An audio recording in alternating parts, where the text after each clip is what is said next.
یہ 25 دسمبر 1642 کی درمیانی رات تھی جب ایک بچے نے اس جہان میں آنکھ کھولی جس کو ہم آئزیک نیوٹن کے نام سے جانتے ہیں۔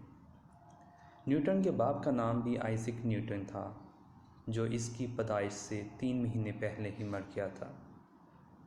نیوٹن کی ماں کے مطابق نیوٹن جب پیدا ہوا تھا اس کا سائز اتنا چھوٹا تھا کہ وہ ایک چائے کے مگ میں فٹ آ سکتا تھا۔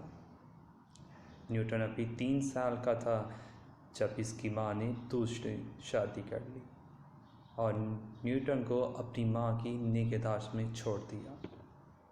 نیوٹن کو اپنا سوتیلا باپ بالکل پسند نہیں تھا۔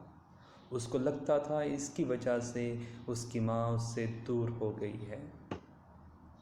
نیوٹن کے 3 سوتیلے بہن بھائی بھی تھے۔ 12 سال کی عمر میں نیوٹن نے دی کنگ اسکول آف گرہم میں داخلہ لے لیا۔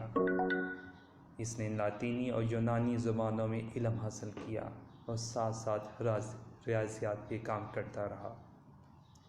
نیوٹن ابھی 17 سال کا تھا جب اس کی ماں ایک دفعہ پھر سے بیوہ ہو چکی تھی۔ نیوٹن کی ماں چاہتی تھی نیوٹن کسان بنے اور اس کو اس کام سے نفرت تھی۔